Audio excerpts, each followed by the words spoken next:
Hello, welcome back. Good afternoon again. I have told you that I will be back with another topic, that is subconjunctival hemorrhage within short period. So I'm here to teach you subconjunctival hemorrhage. तो सबकंजक्टिवल haemorrhage को हम अगर आयुर्वेद में compare करते हैं comparison study के लिए, तो वो अर्जुन है। तो जैसा आपको अभी तक याद होगा कि उसमें कौन सा योग था? हाँ, लेख्य अर्जुन। तो इसका लक्षण था एक यो शुश्र रुधिरोपम अस्तु बिंदु शुक्लस्तु भक्ति तमोर्जन वदन्ति। तो खरगोश के रक्त के समान केवल एक ही वर्ण, केवल एक ही बिंदु जब नेत्र के शुक्ल भाग में विद्यमान हो, उसे अर्जुन कहते हैं। और इसमें जो दोष था वो रक्तस्थ था, और इसकी चिकित्सा जो है वो अशस्त्रकृत औषधि व्याधि थी। तो इसका मॉडर्न जो है सबकंजक्टिवल हेमरेज है, ये आपके सिलेबस में है। टॉपिक छोटा है पर इंपॉर्टेंट है, एग्जाम में आता है। तो बिगिन करते हैं, स्टार्ट करते हैं। Let's start.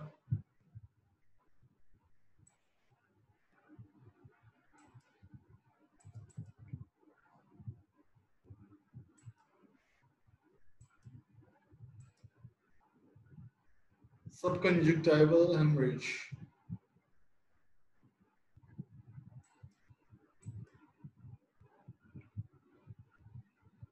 So this is condition of subconjunctival hemorrhage.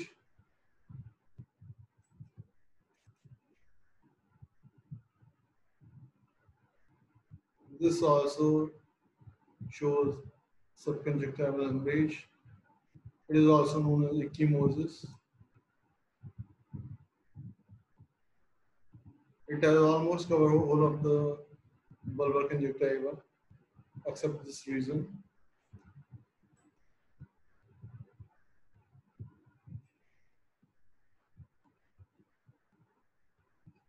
A subconjunctival hemorrhage, also known as ecchymosis or hypophegma, is bleeding underneath the conjunctiva.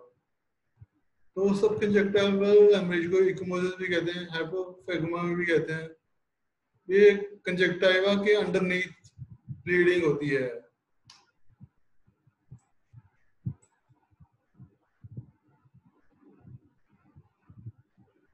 Conjunctiva में जो है बहुत सारे small fragile blood vessels present होते हैं, जो कि इजीली ब्रोक कर जाते हैं।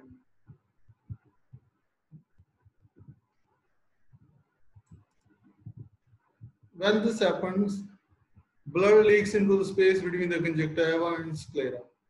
जब ऐसा होता है तो ब्लड जो है वो कंजक्टिवा और स्क्लेरा के बीच में जो है वो लीक कर जाता है, जो कि सब कंजक्टिवल स्पेस कहलाती है। It may vary from a small petechial hemorrhage to an extent that it's present the whole of the vulvar conjunctiva. ये small petechial, petechial means patch, small patch से लेकर, मतलब इतने छोटे एक स्मॉल पैच से लेकर इतनी बड़ी हो सकती है कि सारे वल्वर कंजक्टिवा को कवर कर ले, जो कि हम आपको इस पिक्चर में शो करते हैं। ये देखो लगभग पूरा वल्वर कंजक्टिवा का इसमें जो है इन्वॉल्व हो गया है। ये पेटेकियल हेमरेज है, इसमें पैच बना हुआ है। ये भी ज्यादातर वल्वर कंजक्टिवा को इसमें इन्वॉल्व कर रखा है।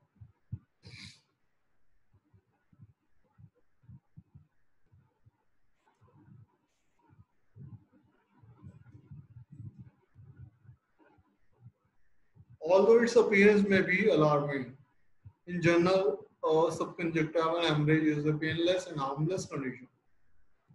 However, it may be associated with certain serious conditions. जैसा कि हमें इस पिक्चर्स को देख के ही लगता है कि ये कंडीशन बड़ी सीरियस हो गई, पर ये कंडीशन जो है ये वेदना रहित होती है और ये हार्मलेस भी होती है।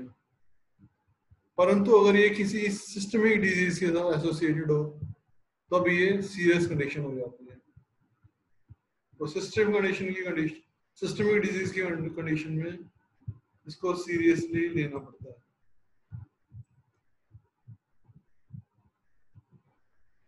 तो इसमें whole of the bulb conjunctiva get involve.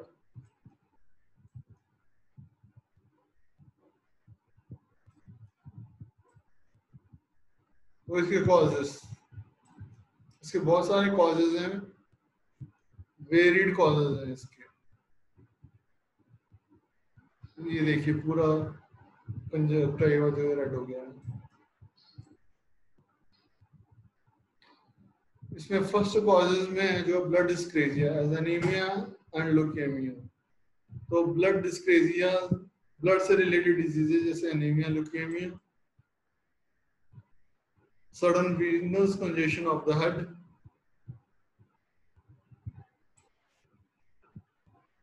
severe hypertension, LASIK जो लेजर टेक्निक है उससे भी हो सकता है।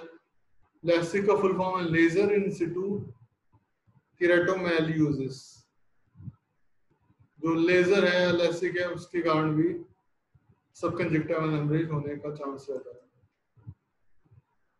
Then leptospirosis, pneumococcal conjunctivitis, then eye trauma, then increased venous pressure as a result of choking, coughing, straining, sternus, exercise, vomiting.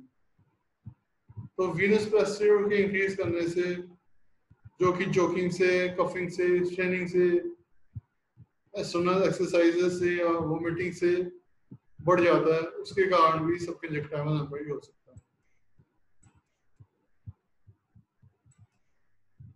वो फिर इसके clinical features,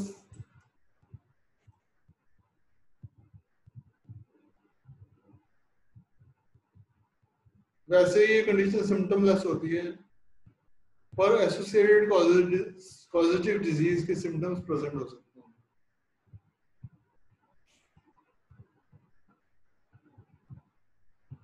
most of the time observed in 7 to 21 days। ज्यादातर ये 7 से 21 दिन में colour जो है नॉर्मल हो जाता है कंजक्टिवा का। Then it's management.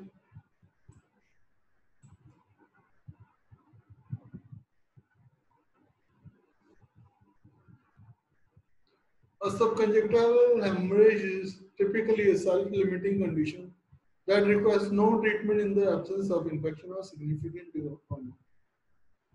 तो ये सेल्फ लिमिटिंग कंडीशन होती है जो 7 से 21 दिन में अपने आप समाप्त हो जाती है अगर कोई इन्फेक्शन या बहुत सीरियस ट्रॉमा ना हुआ हो तो।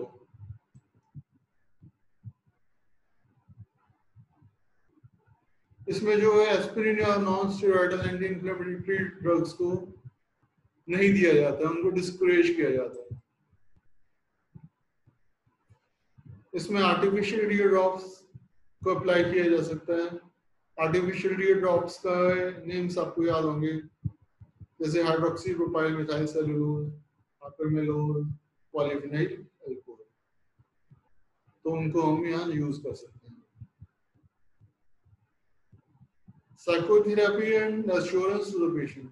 Psychotherapy and assurance to the patient इसलिए नेसेसरी हो जाती है क्योंकि पेशेंट को जब अपनी आई को देखता है तो उसको लगता है कि पता नहीं कितनी सीरियस कंडीशन है, कहीं ब्लाइंडनेस ना हो जाए, कहीं और कोई सीरियस प्रॉब्लम ना हो जाए।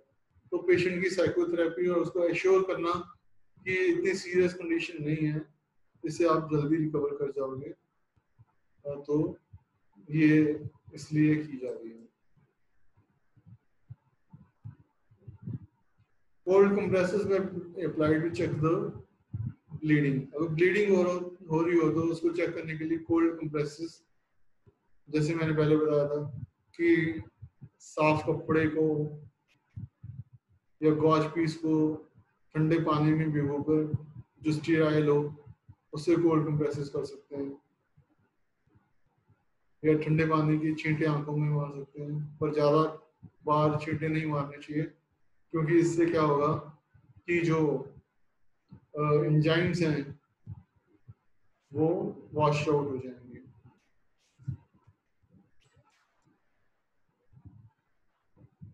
So thank you very much for listening to episcleritis. मुझे पूरा यकीन है कि आपको ये टॉपिक समझ में आ गए होंगे।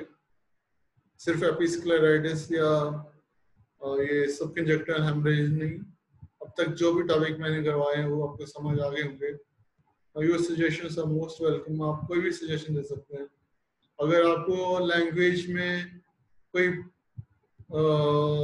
प्रॉब्लम आ रही है तो उसके इस बारे में बता सकते हैं, क्योंकि बहुत सारे मेरे स्टूडेंट्स हैं जिनके पास मेरी बुक है वो साउथ इंडियन है, तो इसलिए मुझे मैं ये ट्राई करता हूँ कि दोनों लैंग्वेज का यूज करूँ, हिंदी और इंग्लिश का। तो अगर आप चाहें तो मैं हिंदी लैंग्वेज को और ज़्यादा यहाँ पे यूज में ले सकता हूँ, क्योंकि स्लाइड्स तो इंग्लिश में है ही। इंग्लिश की स्लाइड्स को भी समझाना ज़रूरी है, पर हिंदी में उसको हम एलोबरेट करके मैं आपको डिस्कस कर सकता हूँ, आपके साथ आपको पढ़ा सकता हूँ। क्या डिस्कशन तो बाद में ही होगी जब आप मिलोगे। तो have a good day, have a nice day. अभी कुछ ही क्षणों में या कुछ समय में आपके लिए नया टॉपिक लेके आ रहा हूँ जो कृष्णगढ़ पे हो गए। तो चलिए, thank you very much, have a nice time.